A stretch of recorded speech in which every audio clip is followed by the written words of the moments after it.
Hello everyone, তনয়ার পাকশালাতে সবাইকে স্বাগত জানাই। রাত পোহালেই ভোটের দিনে মনে হতেই পারে সবাই যখন ঘরে একসাথে রয়েছি, আজকের রাতে একটা দারুণ রেসিপি হতেই পারে। সেটা হোক না নিরামিষ, রুটি, লুচি, পরোটা বা পোলাও, ফ্রাইড রাইস, তার সাথে কিন্তু এরকম একটা নিরামিষ রেসিপি কিন্তু ভীষণ ভালো লাগবে। তার মধ্যে শনিবার, অনেকেই শনিবারে কিন্তু আমরা নিরামিষ খেয়ে থাকি, তাই জন্য মনে হলো তোমাদের জন্য এরকম একটা আদর্শ রেসিপি হতেই পারে। আজকের রেসিপি দই আলুর দম। এর জন্য দেখো, এখানে আমরা জ্যোতি আলু নিয়েছি, যেটাকে নুন দিয়ে একটা প্রেসার কুকারে সিটি করে নিয়েছি। আলু খুব ভালো সিদ্ধ হয়ে গেলে এইভাবে ঝুড়ির সাহায্যে জলটা ঝরিয়ে নেব। এবার আলুগুলোকে এইভাবে খোসা ছাড়িয়ে নেব। তোমরা চাইলে কিন্তু খোসা সমেত আলু সিদ্ধ করতে পারো, কিন্তু তোমাদের একটা ছোট্ট টিপস দিই, আলু কিন্তু খোসা সমেত সিদ্ধ করাটাই বেস্ট হয়, কারণ যদি খুব বেশি ওভারকুক হয়ে যায়, ফেটে গেলেও আলু ছড়িয়ে যায় না। তখন দেখো, কড়ার মধ্যে দিয়েছিলাম বেশ খানিকটা সর্ষের তেল। এবার একটা বাটির মধ্যে দিয়ে দিচ্ছি এখানে প্রায় 3-3.5 চামচ মতন মিষ্টি দই। হ্যাঁ, মিষ্টি দই, টক দই দেব 2 থেকে 2.5 চামচ। এখানে মিষ্টি দইয়ের পরিমাণটা একটু বেশি রাখবো টক দইয়ের তুলনায়। টক দইটা কিন্তু কোনো রকম জল ঝরানো নেই, প্লেন টক দই। দেখো, এখানে 2.5 চামচ মতন দিলাম টক দই, আর 3 থেকে 3.5 চামচ দিয়েছি মিষ্টি দই। এবার তেল খুব ভালো গরম হয়ে গেলে আলুগুলোকে কিন্তু খুব সুন্দর লাল লাল করে ভেজে নিতে হবে। নুন দিয়ে, অল্প একটু নুন দিয়ে সিদ্ধ করাই ছিল, তার জন্য অল্প একটু আরও নুন দিলাম। দিয়ে এবার এটাকে খুব ভালো করে কিন্তু মিডিয়াম টু হাইতে রেখে আমাদের আলুগুলোকে খুব সুন্দর ভেজে নিতে হবে। ততক্ষণে এর জন্য একটা মশলা তৈরি করে নিই। দেখো, বাটির মধ্যে যে সম্পূর্ণ দইটা রেখেছিলাম, তার মধ্যে দিলাম 1 থেকে 1.5 চামচ মতন লঙ্কার গুঁড়ো, দিলাম কাশ্মীরি লঙ্কার গুঁড়ো। ঝালটা তোমরা তোমাদের আন্দাজ অনুযায়ী খেও। আমরা এটা একটু ঝাল ঝাল করলাম, আর একটু মিষ্টি মিষ্টি থাকলে বেশ ভালো লাগবে। এবার এটাকে একটা স্মুথ পেস্ট আমাদের এইভাবে চামচ দিয়ে ফেটিয়ে বানিয়ে নিতে হবে। তোমরা জানো টক দই অবশ্যই ফেটিয়ে নিতে হয়, সেম প্রসেসে এটাকেও ফেটিয়ে নেব। কড়াই বসিয়ে নিলাম, যার মধ্যে দিলাম শুকনো খোলায় কিছু শুকনো লঙ্কা। তোমরা ভাবছো বেশ এত শুকনো লঙ্কা কেন? ওই যে তোমাদের প্রথমেই বললাম আমরা এটা একটু ঝাল ঝাল খাবো, সেই কারণে দিলাম 1 চামচ মতন গোটা জিরে। খুব ভালো করে যখন চড়বড় করে উঠবে আর সুন্দর গন্ধ ছাড়বে, তখন এটাকে তুলে ঠান্ডা করে নেব। আলুগুলো দেখো আমাদের খুব সুন্দর কিন্তু ভাজা হয়ে গিয়েছে। এর মধ্যে আমরা কিন্তু সামান্য একটু হলুদও ইউজ করেছিলাম। এবার এই দই যে সম্পূর্ণ মিশ্রণটা, সম্পূর্ণটা কিন্তু আমরা তেলের মধ্যে দিয়ে দেবো।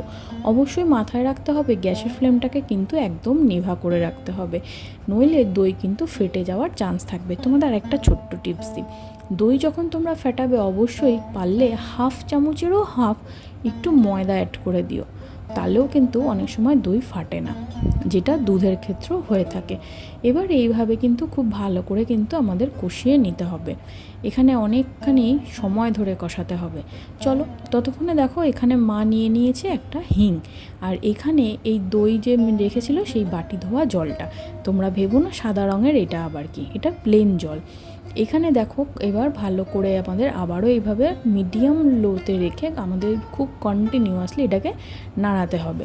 দিলাম পরিমাণ মতো নুন, এটা সম্পূর্ণ তোমরা তোমাদের স্বাদ অনুযায়ী দিও। দিলাম সামান্য একটু চিনি, এটা একটু মিষ্টি মিষ্টি ঝাল ঝাল হলে বেশ ভালো লাগবে।